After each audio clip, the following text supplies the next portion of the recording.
Pode ser que durante esse processo todo, né? Pode ser que durante esse processo todo, o Windows não seja iniciado, tá?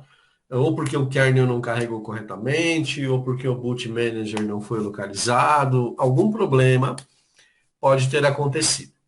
Você, técnico, né, tem um processo, tem uma ferramenta à sua disposição que está atrás da tecla F8. Então, você ligou a máquina a primeira vez, ela deu uma mensagem de erro. Você pode reiniciar essa máquina na mão, na força, né, apertando reset, e logo que ela começa o processo de inicialização, você pressiona a tecla F8. A tecla F8 vai exibir um menu para você. Nesse menu, você vai ter 4 opções de inicialização. Tá? Você vai ter a opção de modo de segurança com rede, modo de segurança com prompt de comando e última configuração válida. Pessoal, é o seguinte, olha, qual que é a diferença entre esses modos de segurança todos, né? É a forma como essa máquina vai ser entregue para você. Provavelmente você já viu, tá? Você já viu o modo de segurança na sua frente. Quando a máquina entra em modo de segurança, aparece escrito na barra de tarefas e na área de trabalho que você está em modo de segurança. Os ícones ficam grandes, tá? Fora do tamanho normal. E a resolução de vídeo fica bem ruim. Fica uma resolução de vídeo básica, tá? Fica em 256 cores. O modo de segurança é ferramenta para o técnico, tá? Não deve ser de utilização para o usuário comum. Então, quando a máquina apresentou um problema de inicialização, que você percebeu que o Windows não subiu, que o Windows não apareceu, não deu logon para o usuário, aí você reinicia a máquina e pressiona a tecla F8, tá?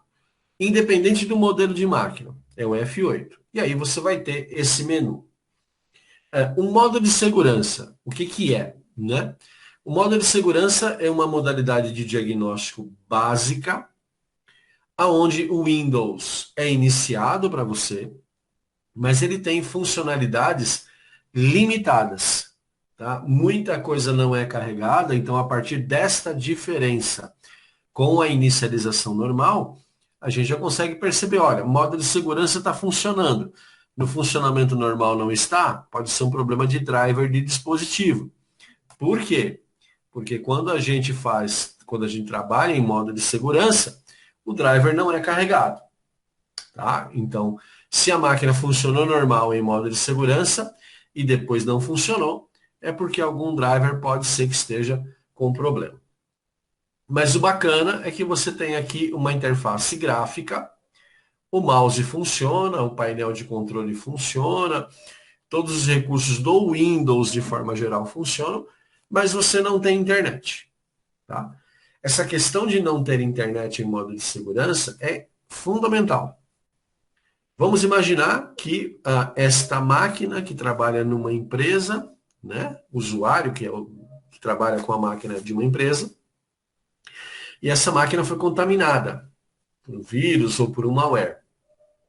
E aí os arquivos foram corrompidos. Se você reiniciar essa máquina com ela conectada na rede, né, ela pode transmitir a contaminação dela para as outras máquinas que estão na rede. Então, este modo de segurança não permite o acesso à internet e não permite o acesso à rede local. Tá? Então, é básico. É como a gente tinha computador antigamente, né?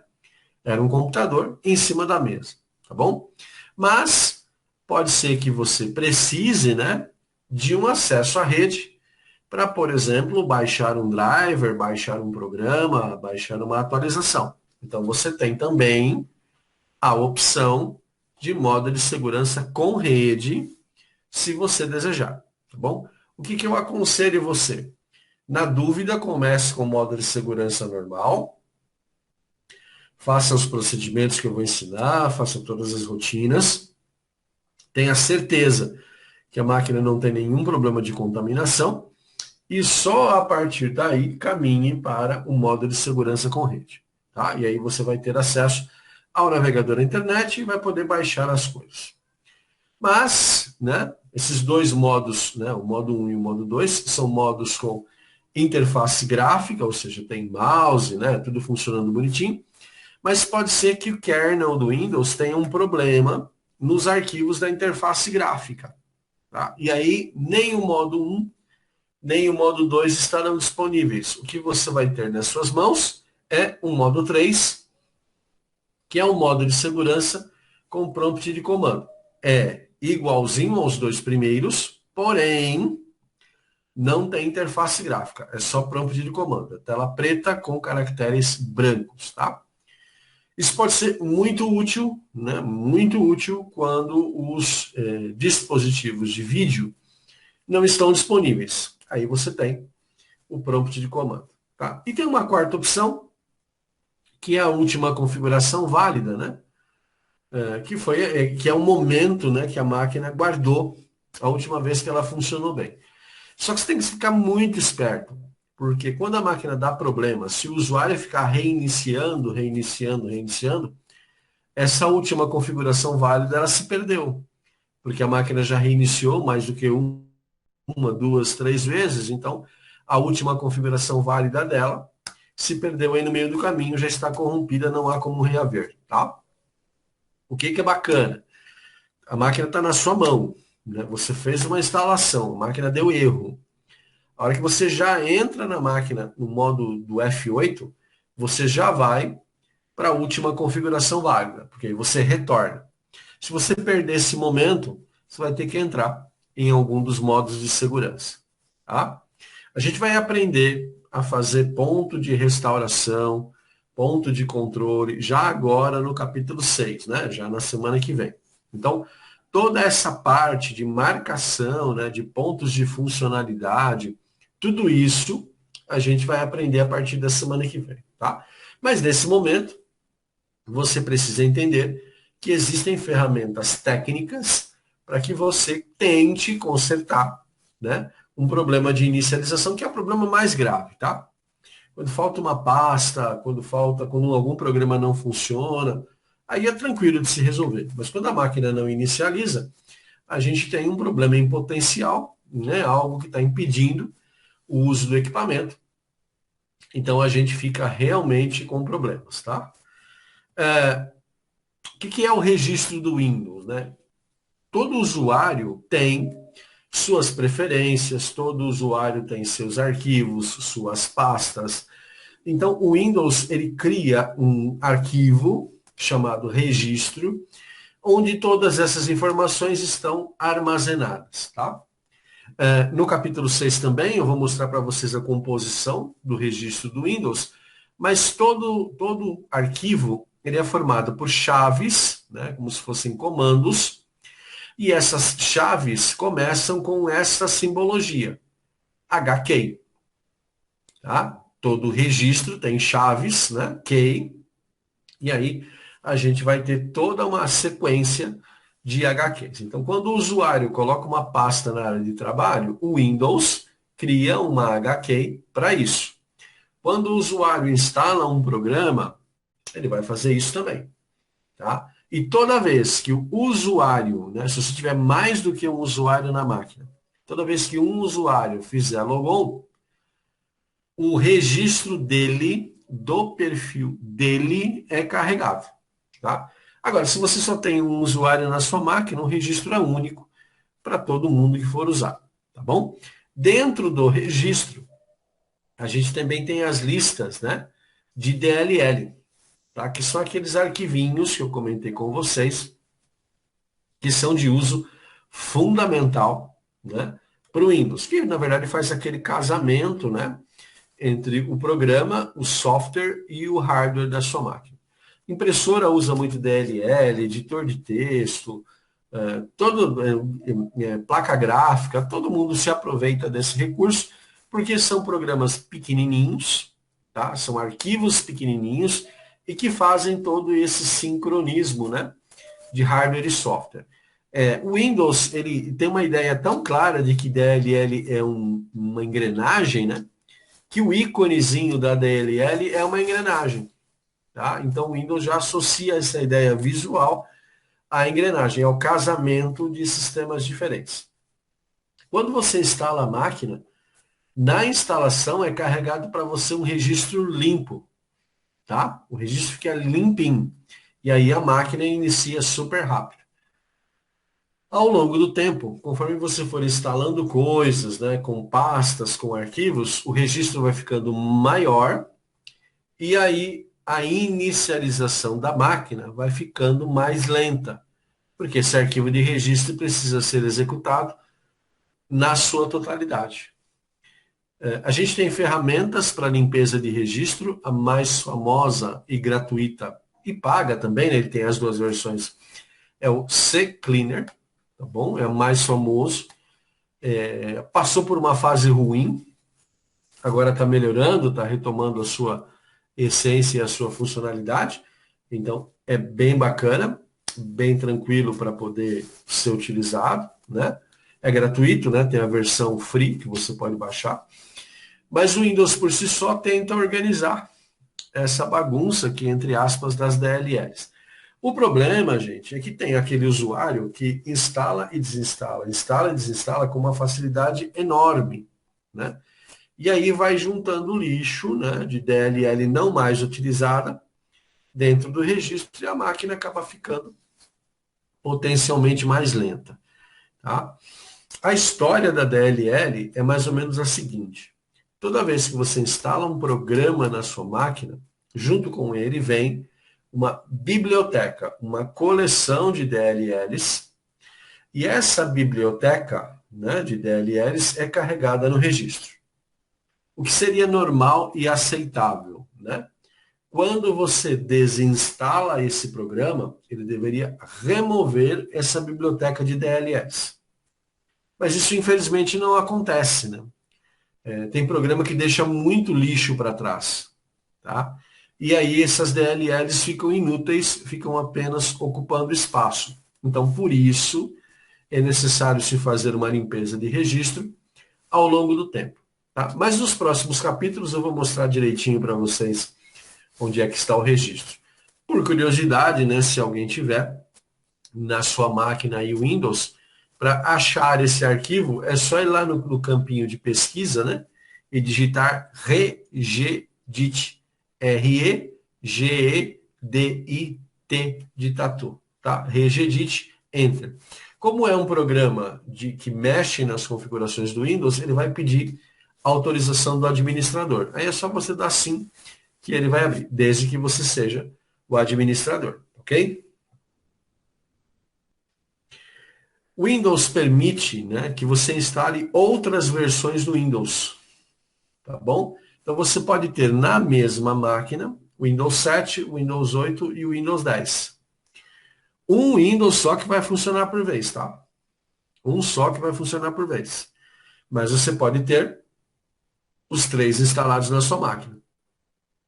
Se nós estivéssemos lá presencialmente na escola, nós faríamos um exercício assim. Eu daria para vocês a instalação do Windows 7 e depois nós faríamos a instalação do Windows 10, né? E os dois ficariam ali na mesma máquina, tá? Entraria um por vez, mas a gente poderia trabalhar com os dois sistemas na mesma máquina. Não simultaneamente, mas os dois ali. Então, a hora que você quisesse entrar no Windows 7, você poderia. A hora que você quisesse usar o Windows 10, você poderia também. Tá?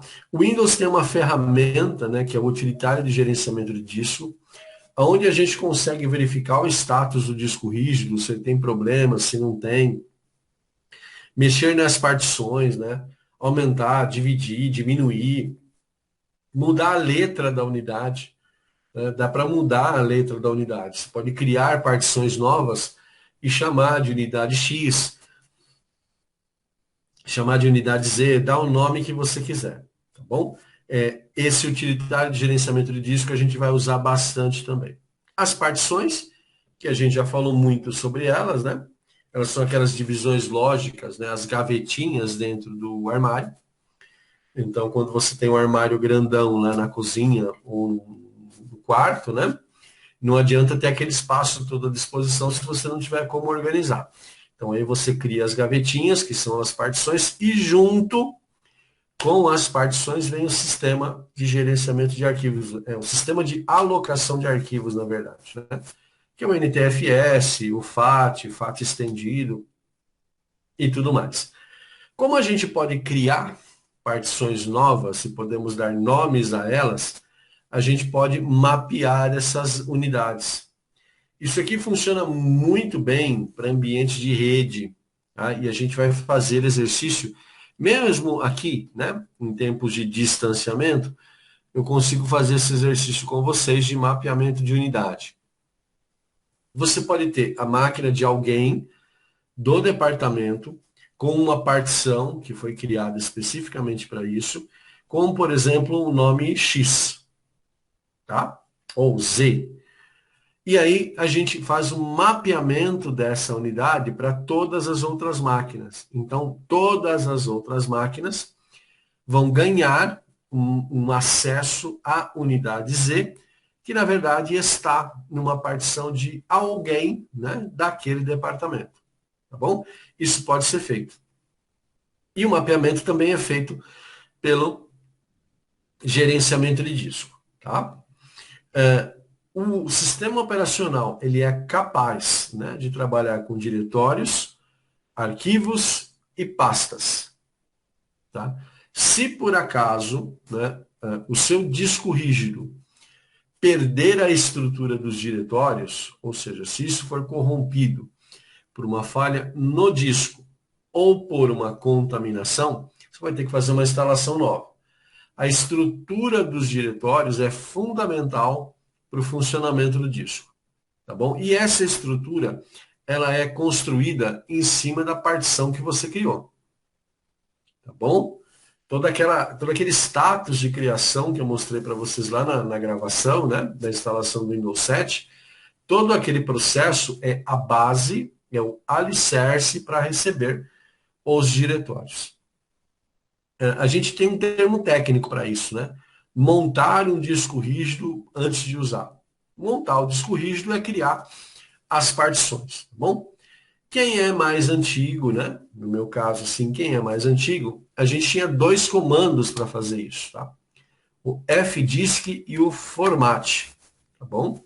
Hoje esses comandos ainda existem, mas eles foram suprimidos aí pela interface gráfica do Windows. E quando a gente está instalando, ele nem pergunta mais se você quer particionar, né? Você vai dando um próximo ali, ele vai fazendo, tá? Agora, existe uma categoria de arquivos dentro da sua máquina que são fundamentais, tá? Que são os arquivos de sistema, tá bom? Que são aqueles lá que eu fui indicando para vocês lá no início, tá? O UltMGR, o kernel, o inlogon. Esses caras, eles são fundamentais. Se por acaso eles não estiverem mais na máquina, se eles foram suprimidos por alguma razão, por uma contaminação ou porque alguém deletou, a gente vai ter que fazer a reposição. Sem eles, a máquina não funciona. É diferente dos arquivos do usuário. Tá? Aliás, o Windows dá pouquíssima importância para os arquivos de usuário. Tá? Ele dá importância para os arquivos de sistema. Tá bom? Porque para ele é fundamental. Se o arquivo de usuário está corrompido, para o Windows tanto faz. Tá? Ele vai te oferecer uma possibilidade lá de recuperação. Mas se um arquivo de sistema está corrompido, esquece. O Windows não vai conseguir funcionar adequadamente. Tá? Então, arquivos de sistema é uma coisa, arquivos de usuário é outra. Tá bom? Alguns arquivos de sistema pertencem a usuários específicos. Vamos imaginar que você tem uma máquina com dois usuários, o usuário João e o usuário Pedro. Tá? O João e o Pedro. O João tem os arquivos dele, o Pedro tem os arquivos dele. Esses dois caras, né, eles têm arquivos de sistema que são exclusivos de cada um deles. Cada um deles tem a sua estrutura de diretórios. Então, o João tem a sua estrutura com os seus arquivos. E o Pedro tem a sua estrutura com os seus arquivos. Tá? Se tiver 10 usuários diferentes, 10 estruturas de diretórios, uma para cada usuário. Tá? Então, tem arquivos de sistema que são gerais para a máquina, né, aqueles que a gente citou, e existem arquivos de sistema para o usuário que vão determinar aí toda a estruturação de pastas e arquivos que esses usuários têm. E por fim, né, a gente, dentro dos arquivos, a gente tem o que a gente chama de extensão, que são aquelas 3 ou 4 letrinhas que aparecem, né, depois do nome do arquivo. Então, por exemplo, quando você salva um arquivo no Word, aparece lá, nome do arquivo .docx. Tá? Então, esse .docx é a extensão do arquivo. Por que existe essa extensão, né? Por que isso é importante? Para o Windows saber qual é o programa que tem que ser utilizado para abrir ou para executar aquele arquivo. Tá? Então, planilha. Né? Quando você tem lá uma planilha, a extensão dela, XLXS, que é o Excel novo. Quando você dá 2 cliques nesse arquivo, o Windows já sabe que é um Microsoft Excel, que tem que ser chamado, aí o Excel abre e abre o arquivo. Então, para isso que existe a extensão. Quando você tem um arquivo .htm ou .html, é um arquivo de internet. Quem vai abrir isso é o seu navegador internet. Por isso que, quando você abre um arquivo do Word, não abre o Google Chrome. Né? Ou pelo menos não deveria abrir. Tá bom? São coisas diferentes. Além disso, a gente pode ter 4 atributos, além da extensão, né? 4 atributos para os arquivos. Leitura, arquivamento, sistema e oculto. Isso aqui a gente vai usar muito quando a gente falar de rede, né? Mas a grosso modo é o seguinte, nem todo arquivo é um arquivo para o usuário. Tá? Um arquivo de sistema, por exemplo, o usuário não tem acesso, usuário comum. Tá bom? Um arquivo oculto, o usuário nem vai ver. Tá? Um arquivo de arquivamento é um arquivo para backup, um arquivo guardável. E arquivos do tipo leitura são aqueles arquivos que você lê apenas, mas não consegue fazer nada com eles. Tá? É como se fosse aí, entre aspas, né, e guardadas as devidas proporções, o tal do PDF. Tá bom? Então você só lê, né, você só faz a leitura, mas você não consegue editar. Tá legal? E o que é fundamental, gente? As pastas, elas podem ter arquivos, tá? Uma pasta pode ser pública, ou seja, todo mundo pode entrar ali e ver o seu conteúdo, mas dentro dela pode ser que você tenha arquivos que sejam apenas de leitura e arquivos que sejam ocultos. Tá? Isso não interfere no funcionamento da pasta, porque a pasta está lá no diretório, né? E todas as pastas, teoricamente, são iguais. Pasta, no fundo, é só um ambiente de organização para esses arquivos não ficarem soltos. É como se você tivesse um outro armário de meias, né? Você adorasse meias, se tivesse 1000 pares de meias, e você não tivesse as pastas. Então, essas 1000 meias, né? Esses 1000 pares de meias, seriam colocados dentro de um armário. As pastas vieram para organizar esse armário. Então, você vai ter a pasta branca, a pasta azul, a pasta da meia grossa, a pasta da meia fina, tá? E vai dar para você fazer a organização. Pastas podem ter subpastas. Bom, nome de arquivo pode ser até com 255 caracteres. Dá para você contar uma historinha. Dá para você construir um poema ali, como nome de arquivo. Mas quanto mais você colocar, mais difícil é para você achar no meio daquela bagunça toda que a sua máquina vai virar ao longo do tempo. Né?